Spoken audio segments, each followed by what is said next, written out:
परतवाडा येथे उघडकीस आलेल्या धक्कादायक लैंगिक शोषण आणि ब्लॅकमेलिंग प्रकरणात सुमारे 180हून अधिक युवतींचं शोषण झाल्याची माहिती समोर येताच संतापाची लाट उसळली आहे। मुख्य आरोपी मोहम्मद अयाज याच्यासह सहकाऱ्यांनी शेकडो अश्लील व्हिडिओ तयार करून प्रसारित केल्याच्या पार्श्वभूमीवर दोषींवर कठोरात कठोर कारवाई करून फाशीची शिक्षा देण्यात यावी अशी मागणी हिंदू जनजागृती समितीने केली आहे। या संदर्भात निवासी उपजिल्हाधिकारी संतोष काकडे व ग्रामीण पोलीस अधीक्षक विशाल आनंद अमरावती यांना निवेदन सादर करण्यात आलं आहे।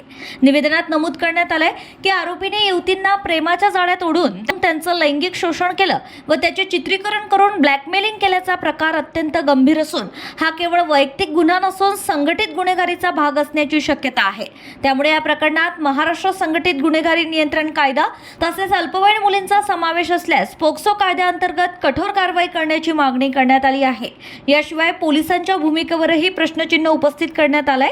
सोशल मीडियावर व्हिडिओ व्हायरल होत असताना पोलिसांनी स्वतःहून सुओ मोटो कारवाई का केली नाही, तसेच सुरुवातीच्या दिरंगाईमुळे आरोपीला पसार होण्याची संधी कशी मिळाली याची चौकशी व्हावी अशी मागणी करण्यात आली आहे।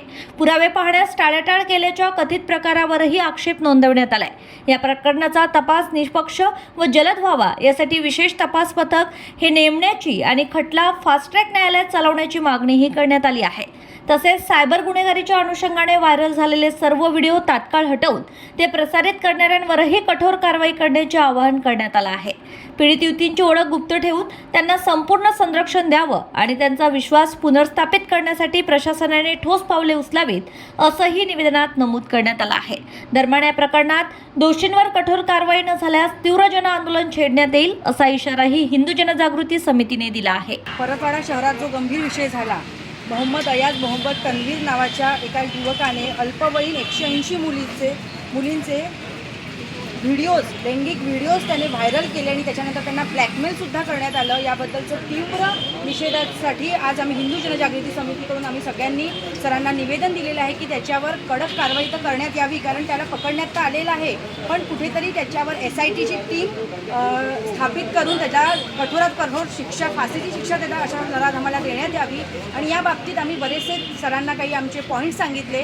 त्यामध्ये मुख्य पॉईंट एक होता की जर 3 दिवसापासून याचे व्हिडिओज व्हायरल होत आहे, तर 3 दिवसापासून व्हायरल होत असताना पोलीस प्रशासन यावेळेला कुठे होतं? काही जणांच्या निर्देशनात आल्यावर ही गोष्ट समोर आली, तर या ठिकाणी पोलिसांनी थोडीशी तत्परता दाखवावी।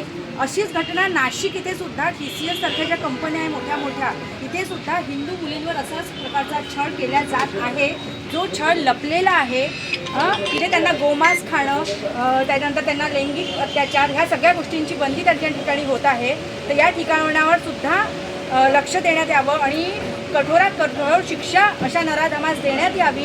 आणि आम्हाला हे पण सांगायचं आहे की हे जे व्हिक्टिम्स आहेत, याबद्दलचे ज्यांच्यावर अत्याचार झालेले आहे, त्यांची सुद्धा जी हे बातमी आहे ती गोपनीयसुद्धा ठेवण्यात यावी तितकीच, कारण की मुलींची गोष्ट आहे तर ती गोष्ट गोपनीयसुद्धा असायला हवी। या सगळ्याच बाबतीचं निवेदन आज हिंदू जनजागृती समितीकडून देण्यात आलेलं आहे।